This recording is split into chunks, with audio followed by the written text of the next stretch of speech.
Hey, I'm excited to have Sandy here with us today. We're going to talk about her journey as a master IP coach, why she does what she does, and what problems she loves to solve in special education. Sandy, thank you for being here today. Thank you so much for inviting me. I always love these opportunities to chat with you about something that I'm really passionate about. So Yeah, thanks. okay, so you just jumped right in, and I love that. Like, why? Why is this so important for you to be a master IP coach and really guiding parents through the IEP process? Well, it begins with my own personal journey because I was that mom sitting at the IEP table, and my son Will's autistic. He's 26 now. But so literally 20 years ago, when he was 6 years old, in the general education setting, he was struggling and I couldn't figure out the why. And I kept saying to the school team, okay, my son's autistic. He needs help. And there's this magical document called an IEP. Let's get him that document. And they told me, you know what? He's just not messed up enough to qualify for an IEP as a student with an autism spectrum disorder. It turned out that what they really meant to say was he didn't meet that criteria, but that was not the right way to, and that was not the right approach to come to me as a parent to say my child didn't meet that criteria. So ultimately, we did get him the IEP after, several trials and tribulations, but after working at myself in the school setting as a librarian and translating for the bilingual families in the IEP meetings, that was my aha moment where I needed to take my personal experience and help the parents. I needed to be on that side of the table, helping families and helping them, get what they need for their child. Yeah. So you were told something pretty bluntly, and I'm sure that felt crushing as a parent Mhm. because your parent instinct says, I need something. I need something more for my child, and I need other people to get on board with this because that's the thing as a parent. You can't fix the inside of the school system. Like you can't just go to school and like make it all okay. We have to, really rely on the adults to do what needs to get done. Yep. So that's really important to make sure that we are honoring that your parent gut, and that for everybody's listening, your parent gut is being recognized, and that we find different pathways to get to a yes. Exactly. And yeah, I want you to just kind of share with. So you've been doing this a long time. How Yes. long have you really been helping other parents? We know you've been in this, for 20 years, personally, and you have some Right. personal and some professional Yeah. outside of guiding parents. But how long have you been guiding parents? And what's the favorite problem that you love to solve? Well, once I had that little aha moment that this is what I needed to be doing, that's when I started working in the IEP world as an advocate. And then ultimately, I found you and the Master IEP Coach organization. And so I work for myself for the past 8 years. And I've been IEP coach, advocate, working with families directly and helping them connect with their child's school team. And my favorite aspect of all of this has been to help the parents that just keep hearing no get to that yes.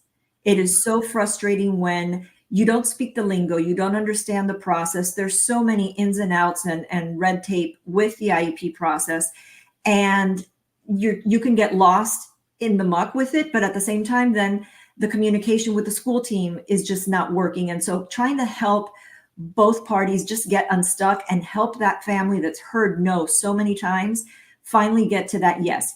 And sometimes, if the no is appropriate, understand why the no is appropriate and what else can we do to help support the child because that student still needs help. Yeah, like we always say, there's more than one right way to provide an appropriate education. How Yeah. we get to that, sometimes you need a second set of eyes on the paperwork. You need another brain to kind of bounce ideas off of and Yeah. really figure out, like, am I hearing the truth? Because I think there's a lot of mistrust, right? And that can break relationships. And I know one of the things that you're very, very well known for is rebuilding relationships. So once we figure out what's going on with that no, and then we are working towards that yes, you've got like a very key step that you make sure all of the families that you work with, you make sure that they do this, because we are not just getting to a yes, but we are repairing relationships. So what's your step? I actually did this morning with one of my families that we're getting ready to request a meeting to sit down with the team and discuss what's going on and why they've gotten that no before. And to me, the key element to all of this is with that initial email or letter requesting that IEP meeting. just laying it all on the line and stating, I want to set up a meeting with the team to discuss my concerns, and here they are. No one likes to be ambushed. No one likes to be caught off guard. And I respect the school teams enough to know that let me just put it on the line and say, this is what my child needs, because it also helps save time. There are so many times you get into those meetings and it's just circular conversations.